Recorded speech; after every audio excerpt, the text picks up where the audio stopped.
Now, it really is important also for the council and for the people assembled here today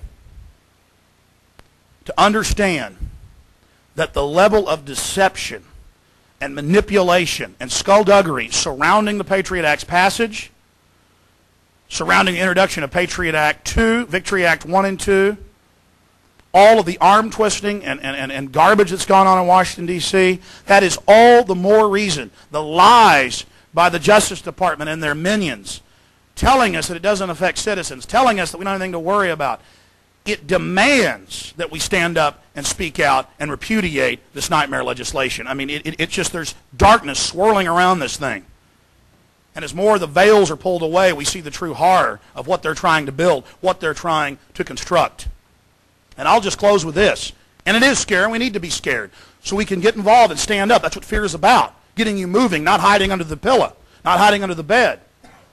General Rick Baucus, you should have heard about it in the statesman, but of course you didn't. Brigadier General over Camp X-Ray resigned. He said, I'm not going to be part of torturing these people. These aren't even Taliban or Al-Qaeda at this pace. This is all a big show. And he left. Did you ever hear the head general said, I'm not going to torture these little kids? Well, most of them are like 12. That's sick, folks, and nobody even knows about that. Nobody even knows about that. That's Associated Press. That's the reality of what we're dealing with and facing. So I'm asking the people of this council, the citizens of Austin, to join us and to do the right thing, and again, to be part of history.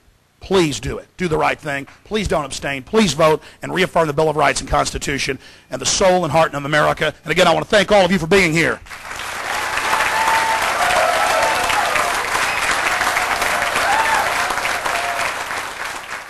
Congresswoman Cynthia McKinney is an unusual person. She's spoken out against the United Nations and its child kidnapping rings involved with DynCorp. She came out against President Bush on September 11th and said that there was evidence of prior knowledge and that there should be a real investigation that wasn't going to be run by Henry Kissinger. Talk about a weasel guarding the fox at the henhouse. And I was in San Francisco at an award ceremony for Project Censored. I'd gotten second place for my analysis of the Patriot Act in the magazine Global Outlook, put out by the Global Research Group. And what was really interesting is after her speech, after the award ceremony, she ran up and hugged me. And she said, oh, Alex Jones, Alex Jones. And I didn't know that she even knew who I was. And she said, yeah, your film, Road to Tyranny, woke me up to the New World Order. She went on to say that your footage of Oklahoma City and the prior knowledge and the government involvement's amazing. And of course I'm saying to my camera guy, get over here, get over here, get over here. And then we talked to her some on camera, and she repeated about the UN, the white slavery rings, and about the documentary film and how powerful it was for her. But for me, it's an example of what one guy in Austin, Texas can do. Because I know the Dixie Chicks have admitted that they woke up to the fakeness of the war because of Road to Tyranny. I know that Congresswoman McKinney woke up to 9/11 because of my film, at least partly. I know that a lot of prominent people have woken up. How many just average folks out there who are just as important as these people have been awakened? And it shows what one person can do. So here's some excerpts of Congresswoman McKinney's speech, my discussion with her, then myself receiving the award and a short speech I gave about the New World Order. And then we'll also get us some excerpts of a discussion we had with Frank Morales, who is an Episcopal priest in New York, who's written some of the most in-depth analysis that I've seen about the martial law roundup plans, the Inde Posse Comitatus, moving into this prison-style economy. So here's Frank Morales exposing the police state, Congresswoman McKinney, and of course myself at the Project Censored Awards for 2004. I want to welcome you to the 27th Annual Project Censored Awards ceremony. Please welcome Cynthia McKinney.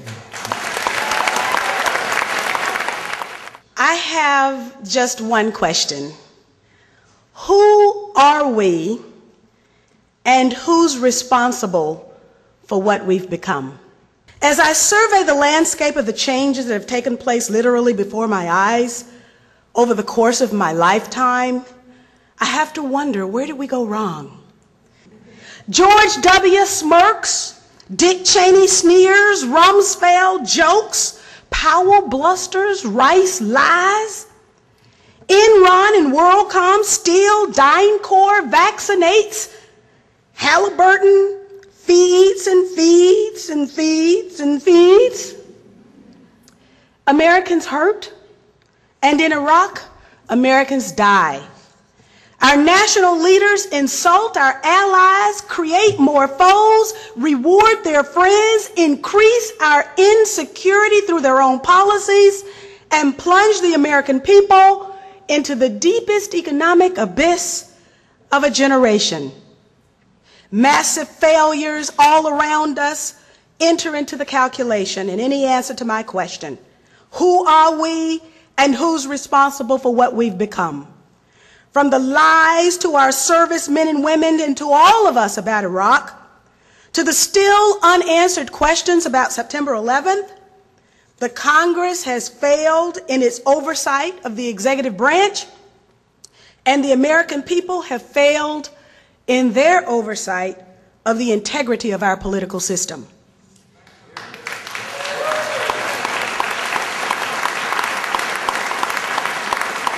It's abominable that Rumsfeld can say America can afford the extra $87 billion for corporate outrage and human cannon fodder in Iraq, while at the same time women and children constitute the fastest growing segment of our homeless population.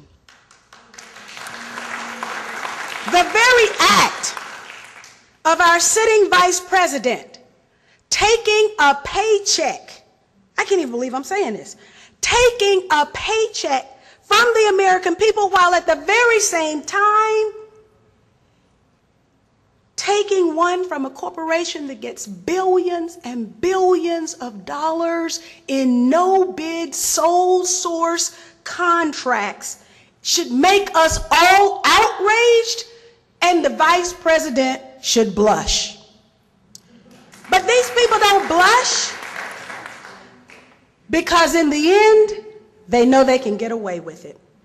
We also now know that the administration has kept many secrets from the American people, including changing a September 11th ground zero environmental impact statement in order to speed up the opening of Wall Street. They've lied to us on Iraq.